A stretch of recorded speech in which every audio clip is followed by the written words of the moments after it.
प्रिय विद्यार्थियों, मैं गुरमीत सिंह, सह आचार्य हिंदी विभाग, राजकीय महाविद्यालय बूंदी। आज के मेरे ई व्याख्यान का विषय एमए उत्तरार्ध हिंदी, पंचम प्रश्न पत्र, विशेष लेखक मुंशी प्रेमचंद पर आधारित होगा, जिसमें हम आज उनका सामान्य परिचय, उनका जीवन परिचय एवं उनके कार्यक्षेत्र के संबंध में चर्चा करेंगे। कागज की ज़मीन पर कलम से मजदूरी करने वाले हिंदी साहित्य के देदीप्यमान नक्षत्र प्रेमचंद हिंदी और उर्दू के महानतम भारतीय लेखकों में से एक थे। मूल नाम इनका धनपत राय श्रीवास्तव, प्रेमचंद को नवाब राय और मुंशी प्रेमचंद के नाम से भी जाना जाता है। उपन्यास के क्षेत्र में उनके योगदान को देखकर बंगाल के विख्यात उपन्यासकार शरत चंद्र चट्टोपाध्याय ने उन्हें उपन्यास सम्राट कहकर संबोधित किया था। प्रेमचंद ने हिंदी कहानी और उपन्यास की एक ऐसी परंपरा का विकास किया जिसने पूरी सदी के साहित्य का मार्गदर्शन किया। आगामी एक पूरी पीढ़ी को गहराई तक प्रभावित कर प्रेमचंद ने साहित्य की यथार्थवादी परंपरा की नींव रखी। उनका लेखन हिंदी साहित्य की एक ऐसी विरासत है जिसके बिना हिंदी के विकास का अध्ययन अधूरा होगा। वे एक संवेदनशील लेखक, सचेत नागरिक, कुशल वक्ता तथा सुधी संपादक थे। 20वीं शती के पूर्वार्ध में जब हिंदी में तकनीकी सुविधाओं का अभाव था, उनका योगदान अतुलनीय है। प्रेमचंद के बाद जिन लोगों ने साहित्य को सामाजिक सरोकारों और प्रगतिशील मूल्यों के साथ आगे बढ़ाने का काम किया, उनमें यशपाल से लेकर मुक्तिबोध तक शामिल हैं। उनके पुत्र हिंदी के प्रसिद्ध साहित्यकार अमृत राय हैं, जिन्होंने इन्हें कलम का सिपाही नाम दिया था। अब उनके जीवन परिचय पर आते हैं। प्रेमचंद का जन्म 31 जुलाई 1880 को वाराणसी के निकट लमही ग्राम में हुआ था। उनकी माता का नाम आनंदी देवी था तथा पिता मुंशी अजायब राय लमही में डाक मुंशी थे। उनकी शिक्षा का आरंभ उर्दू फारसी से हुआ और जीवन यापन का अध्यापन से पढ़ने का शौक़ उन्हें बचपन से ही लग गया। 13 साल की उम्र में ही उन्होंने तिलिस्म ए होशरूबा पढ़ लिया और उन्होंने उर्दू के मशहूर रचनाकार रतन नाथ, मिर्ज़ा हादी रुस्वा और मौलाना शरर के उपन्यासों से परिचय प्राप्त कर लिया। 1898 में मैट्रिक की परीक्षा उत्तीर्ण करने के बाद वे एक स्थानीय विद्यालय में शिक्षक नियुक्त हो गए। नौकरी के साथ ही उन्होंने पढ़ाई जारी रखी। 1910 में उन्होंने अंग्रेजी, दर्शन, फारसी और इतिहास लेकर इंटर पास किया और 1919 में बीए पास करने के बाद शिक्षा विभाग में इंस्पेक्टर पद पर नियुक्त हुए। मात्र 7 वर्ष की अवस्था में ही उनकी माता तथा 14 वर्ष की अवस्था में पिता का देहांत हो जाने के कारण उनका प्रारंभिक जीवन संघर्षमय रहा। उनका पहला विवाह उन दिनों की परंपरा के अनुसार 15 साल की उम्र में हुआ, जो सफल नहीं रहा।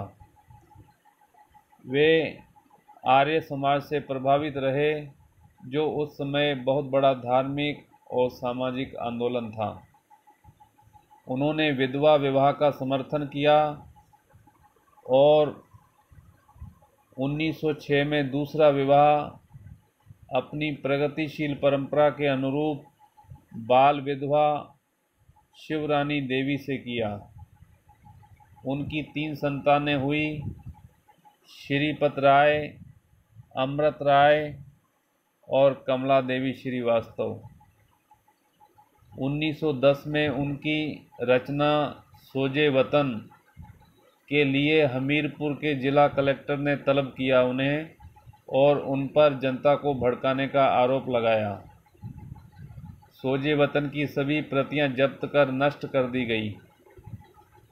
कलेक्टर ने नवाब राय को हिदायत दी कि अब वे कुछ भी नहीं लिखेंगे, यदि लिखा तो जेल भेज दिया जाएगा। इस समय तक प्रेमचंद धनपत राय नाम से लिखते थे। उर्दू में प्रकाशित होने वाली जमाना पत्रिका के संपादक और उनके अजीज दोस्त मुंशी दया नारायण निगम ने उन्हें प्रेमचंद नाम से लिखने की सलाह दी। इसके बाद वे प्रेमचंद के नाम से लिखने लगे। उन्होंने आरंभिक लेखन जमाना पत्रिका में ही किया। जीवन के अंतिम दिनों में वे गंभीर रूप से बीमार पड़े। उनका उपन्यास मंगलसूत्र पूरा नहीं हो सका और लंबी बीमारी के बाद 8 अक्टूबर 1936 को उनका निधन हो गया। उनका अंतिम उपन्यास मंगलसूत्र उनके पुत्र अमृत राय ने पूरा किया। अब हम उनके कार्य क्षेत्र पर प्रकाश डालते हैं। प्रेमचंद आधुनिक हिंदी कहानी के पितामह और उपन्यास सम्राट माने जाते हैं।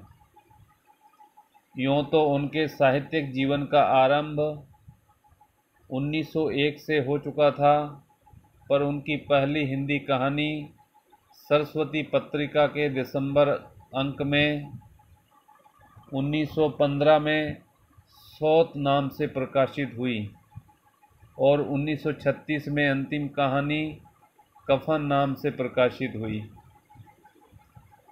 20 वर्षों की इस अवधि में उनकी कहानियों के अनेक रंग देखने को मिलते हैं। उनसे पहले हिंदी में काल्पनिक, अय्यारी और पौराणिक धार्मिक रचनाएं ही की जाती थी।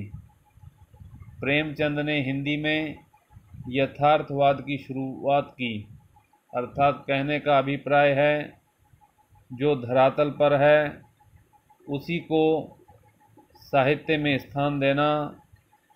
यथार्थवाद के माध्यम से आदर्शवाद की स्थापना करना, यह सबसे पहले प्रेमचंद ने अपने साहित्य के माध्यम से किया था। भारतीय साहित्य का बहुत सा विमर्श जो बाद में प्रमुखता से उभरा, चाहे वह दलित साहित्य हो या नारी साहित्य, उसकी जड़ें कहीं गहरे प्रेमचंद के साहित्य में दिखाई देती हैं। प्रेमचंद के लेख पहली रचना के अनुसार उनकी पहली रचना अपने मामा पर लिखा व्यंग्य थी, जो अब अनुपलब्ध है। उनका पहला उपलब्ध लेखन उनका उर्दू उपन्यास असरारे माबिद है। प्रेमचंद का दूसरा उपन्यास हम खुरमा व हम सवाब, जिसका हिंदी रूपांतरण प्रेमा नाम से 1907 में प्रकाशित हुआ। इसके बाद प्रेमचंद का पहला कहानी संग्रह सोजे वतन नाम से आया, जो 1908 में प्रकाशित हुआ। सोजे वतन यानी देश का दर्द। देशभक्ति की भावना से ओतप्रोत होने के कारण इस पर अंग्रेजी सरकार ने रोक लगा दी और इसके लेखक को भविष्य में इस तरह का लेखन न करने की चेतावनी दी। इसके कारण उन्हें नाम बदलकर लिखना पड़ा। प्रेमचंद नाम से उनकी पहली कहानी बड़े घर की बेटी जमाना पत्रिका के दिसंबर 1910 के अंक में प्रकाशित हुई। मरणोपरांत उनकी कहानियाँ मानसरोवर नाम से 8 खंडों में प्रकाशित हुई। कथा सम्राट प्रेमचंद का कहना था कि साहित्यकार देशभक्ति और राजनीति के पीछे चलने वाली सच्चाई नहीं, बल्कि उसके आगे मशाल दिखाती हुई चलने वाली सच्चाई है। यह बात उनके साहित्य में उजागर हुई है। 1921 में उन्होंने महात्मा गांधी के आह्वान पर अपनी नौकरी छोड़ दी। कुछ महीने मर्यादा पत्रिका का संपादन भार संभाला। 6 साल तक माधुरी नाम पत्रिका का संपादन किया। 1930 में बनारस से अपना मासिक पत्र हंस शुरू किया और 1932 के आरंभ में जागरण नामक एक साप्ताहिक पत्र और निकाला। उन्होंने लखनऊ में 1936 में अखिल भारतीय प्रगतिशील लेखक संघ के सम्मेलन की अध्यक्षता की। अर्थात 1936 में भारतीय प्रगतिशील लेखक संघ की शुरुआत हुई थी, जो इनकी अध्यक्षता में की गई थी। उन्होंने मोहन दयाराम भवनानी की अजंता सिनेटोन कंपनी में कहानी लेखक की नौकरी भी की। 1934 में प्रदर्शित मजदूर नामक फिल्म की कथा लिखी और कॉन्ट्रैक्ट की साल भर की अवधि पूरी किए बिना ही 2 महीने का वेतन छोड़कर बनारस आ गए, क्योंकि मुंबई का भी उससे भी ज़्यादा वहाँ की फिल्मी दुनिया का हवा पानी उन्हें रास नहीं आया। उन्होंने मूल रूप से हिंदी में 1915 से कहानियाँ लिखना और 1918 सेवा सदन से उपन्यास लिखना शुरू किया। अर्थात कहने का अभिप्राय यह है कि उनका पहला हिंदी उपन्यास सेवा सदन 1918 में प्रकाशित हुआ था। प्रेमचंद ने कुल करीब 300 कहानियाँ, लगभग 1 दर्जन उपन्यास और कई लेख लिखे। उन्होंने कुछ नाटक भी लिखे और कुछ अनुवाद कार्य भी किया। प्रेमचंद के कई साहित्यिक कृतियों का अंग्रेजी, रूसी, जर्मन सहित अनेक भाषाओं में अनुवाद हुआ। गोदान उनकी कालजयी रचना है। गोदान जो उनका उपन्यास है, वह हिंदी साहित्य की एक अभूतपूर्व घटना कही जा सकती है। कफन उनकी अंतिम कहानी मानी जाती है। उन्होंने हिंदी और उर्दू में पूरे अधिकार से लिखा, अर्थात दोनों भाषाओं में उनका पूर्ण अधिकार था। उनकी अधिकांश रचनाएं मूल रूप से उर्दू में लिखी गई हैं, लेकिन उनका प्रकाशन हिंदी में पहले हुआ। 33 वर्षों के रचनात्मक जीवन में वे साहित्य की ऐसी विरासत सौंप गए जो गुणों की दृष्टि से अमूल्य है और आकार की दृष्टि से भी असीमित है। इस प्रकार विद्यार्थियों, हम देखते हैं कि किस प्रकार प्रेमचंद का जीवन, पूरा का पूरा जीवन संघर्षमय प्रतीत होता है और उनका जो रचना संसार है वह कितना व्यापक है। इसके बाद का प्रेमचंद पर अध्ययन हम अगले वीडियो में प्रकाशित करेंगे।